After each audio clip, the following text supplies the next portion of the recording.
मैं बहुत एक्साइटेड था आरसीएम बिजनेस में, लेकिन मेरी एक समस्या ये थी, जब मैंने काम करना स्टार्ट किया ना तो मैंने ये पाया है मैं इस बिजनेस में बिल्कुल फिट नहीं हूँ। फिट क्यों नहीं हूँ? क्योंकि मैं बहुत शर्मीला, संकोची स्वभाव का व्यक्ति था। किसी से मिलना जुलना, बातचीत करना, ये मेरे स्वभाव का हिस्सा नहीं होती थी। मुझे याद है शुरुआत के दिनों में मैं बहुत एक्साइटेड होकर किसी के पास में मिलने के लिए जाता था, और ये सोच के जाता था कि उसको प्लान दिखाऊंगा, ज्वाइन करवाऊंगा और उसके 10 लोगों से और मिलूंगा। लेकिन वहां पे जाने के बाद में चाय पी के मैं वापस आ जाता था। प्लान दिखाने के लिए, बातचीत करने की मेरी हिम्मत नहीं होती थी। लेकिन मुझे लगने लग गया था कि ये बिजनेस आने वाले समय में बिजनेस चलेगा, क्योंकि मार्केटिंग प्लान में जब तरीका बताते थे कि ट्रेडिशनल मार्केटिंग में हमारा बहुत सारा पैसा एडवर्टाइजमेंट और मिडिल मैन के पास में चला जाता है, और आरसीएम बिजनेस में वही पैसा हम लोगों में डिस्ट्रीब्यूट हो जाता है, तो ये चीज मुझे बहुत मोटिवेट करती थी। और मुझे लगता था कि आने वाले समय में ये जो कॉन्सेप्ट है ये बहुत तेजी के साथ में काम करेगा। धीरे धीरे मैंने इस बिजनेस को सीखना स्टार्ट किया। सीखता चला गया, और सीखते सीखते, मीटिंग अटेंड करते करते मुझे इस बिजनेस में मजा आने लग गया। पैसा तो बहुत नहीं आ रहा था, लेकिन मजा आने लग गया शुरुआत में। और मैं अगर आप लोगों से ये पूछूं कि कितने लोग हैं जिनको आरसीएम बिजनेस करते हुए मजा आ रहा है, तो शायद बहुत सारे लोग यस बोलेंगे कि यस, हमें भी मजा आ रहा है, हमें भी मजा आ रहा है। आरसीएम बिजनेस में पहले मजा आता है और उसके बाद में पैसा आता है, या मैं यूं कहूं कि जिसको जितना ज्यादा मजा आता है काम करने में, उतना ज्यादा पैसा उसके पास में आरसीएम बिजनेस देना स्टार्ट करता है। तो शायद वो कोई गलत बात नहीं होगी। तो मुझे पैसा नहीं आ रहा था, मुझे मजा आ रहा था, अच्छा लगता था लोगों से मिलके बातचीत करके, और मैं इस बिजनेस में लगातार चलता चला गया। देखिए, जिंदगी में अगर हमें बहुत सारा पैसा कमाना है और बहुत आनंद के साथ में कमाना है, तो आप डॉक्टर जितेन आड़िया की एक बातचीत याद रखिए। डॉक्टर जितेन आड़िया एक बहुत बड़ी पर्सनैलिटी हैं, गुजरात से हैं, माइंड पावर के ट्रेनर हैं। और मुझे मौका मिला उनके साथ में बातचीत करने का, उनका इंटरव्यू मैंने लिया। तो डॉक्टर जितेन आड़िया बड़ी अच्छी बात कहते हैं। वो कहते हैं कि आपने जिंदगी को जीना है, जिंदगी को जीना है, जिंदगी में मजे करने हैं, तो आप अपने प्रोफेशन को अपना पैशन बना लीजिए। आपका जो प्रोफेशन है, यानी आपका जो काम धंधा है, जो भी आप करते हैं, उस काम को डूब के कीजिए, उसमें खो जाइए। पैशनेट पैशनेट होने का मतलब है कि बिल्कुल उसमें डूब जाना एकदम बुरी तरह से।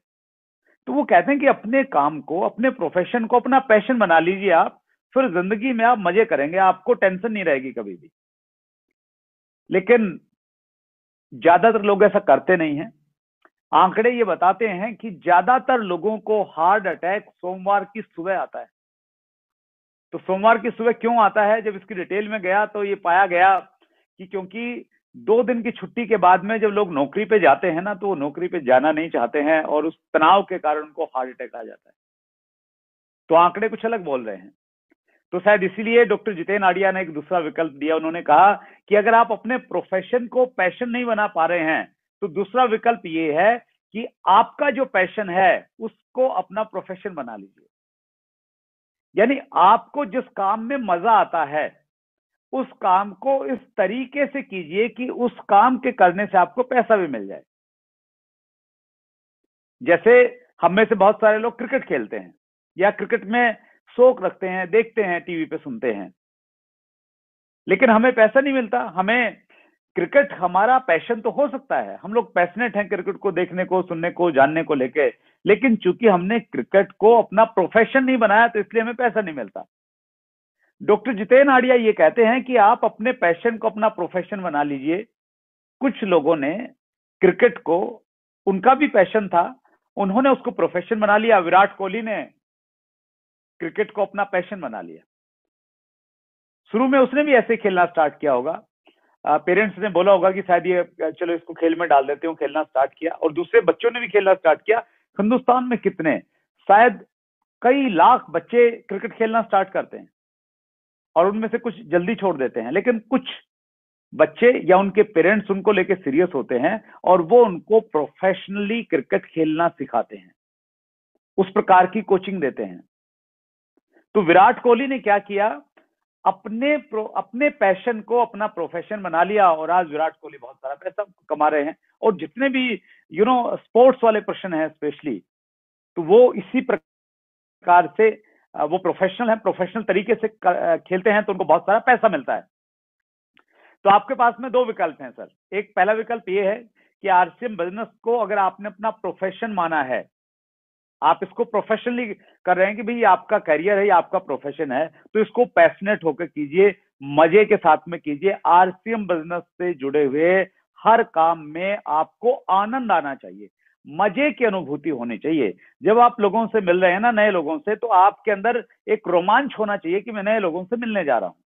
आप जब जूम मीटिंग में आ रहे हैं, आपको डिजिटली बुलाया जाता है, तो आपके अंदर में एक एक्साइटमेंट होना चाहिए कि मुझे कुछ सीखने को मिलेगा। यानी आरसीएम बिजनेस से जुड़े हुए हर काम में आपको मजा आना चाहिए, प्रोफेशन के साथ में पैशन जुड़ना चाहिए। और अगर आपको आरसीएम में ऑलरेडी मजा आ रहा है, आनंद आ रहा है, तो सिर्फ मजा मत कीजिए, मजे के साथ में आप प्रोफेशनल तरीके से आरसीएम बिजनेस को कीजिए। पैशन को प्रोफेशन के साथ जोड़ना है सर।